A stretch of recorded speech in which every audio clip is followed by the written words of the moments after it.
Okay, morning Year 8. Today's lesson is about distance time graphs, and I want to work through a specific example with you so you know exactly what they are, how you can draw them, how you can make sense of the information you'd be given in an exam question, and then how you plot them out. Okay, so let's start with Yogi's journey. So Yogi, you're the star of this. Yogi's taking a nap. Say hello, Yogi. Yeah, okay. He's a bit tired.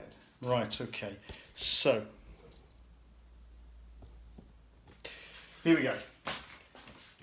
First stage of Yogi's journey, he walks from the shed to the back door. He leads a very exciting life. 20 metres he travels in 20 seconds. Okay, so on the diagram over here, we can see he's travelled from the shed with his ball to the back door for me to throw it.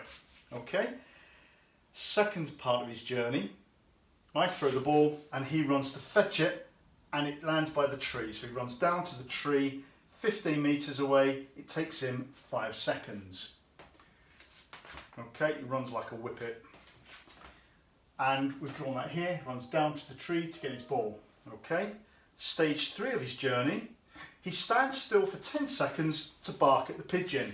He doesn't like pigeons and he often has a shout at them. Okay, so he's just stood there for 10 seconds having a good shout. And then part 4 of his journey, he brings the ball back. So he travels back 15 metres and it takes him 10 seconds.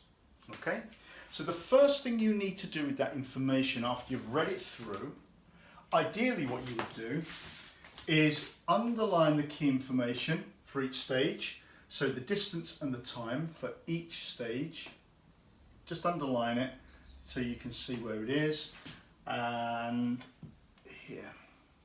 Okay, and then what I've done, I've added up the total distance and the total time. So the total distance was 20 metres travelled there, 15, that makes it 35. He didn't move anywhere here, so that's 0, so we're still on 35. And another 15 metres, which takes us to 50. And then I've done the same with the time.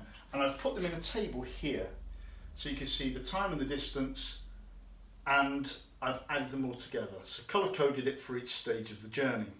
Okay? Now, when we come to plot this, we do it in a particular way, and you'll be expected to interpret this graph as well. So let's look at how we plot it. You choose a sensible scale. Now, the reason I added these two up here is so I could work out the total distance travelled and the total time taken. So I could then put a suitable scale in for my graph. Okay, so I divided these up starting from 0, equal steps of 5, 10, 15, 20 and so on. And the same up there. So we kept it nice and simple. I then plotted the points. So the first point is 0, 0. So he starts here and he then moves 20 metres in 20 seconds. So I've plotted that here, 20, 20. Okay.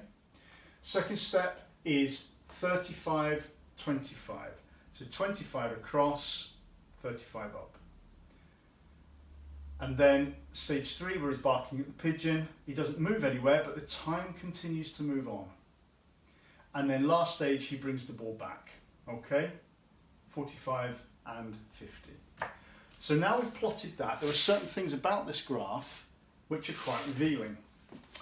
So if we see a line which is horizontal, it means that the object, whatever it is not moving, it's stationary. Okay, so any horizontal line means it's stationary. The steeper the line going upwards, the faster the object is moving. So stage 2 is where he's running the fastest, when he's chasing the ball down to the tree. Okay, the slowest was when he was bringing the ball back from the shed, the first stage of the journey. So the gradient of the graph, or the steepness of the graph, will tell us how fast the object is moving. Okay? So for instance, you may be asked a question such as, after 30 seconds, how far had Yobi travelled? So if we want to look at that, we would draw a line going up at 30 and then across here, to read off on this scale. So at 30 seconds, he had travelled a total of 35 metres. Okay? We could be asked a question, well, how long did it take him to travel 45 metres? So we just do the opposite. So this time we want to work out the time, and it's going to be about 42 and a half, okay? Roughly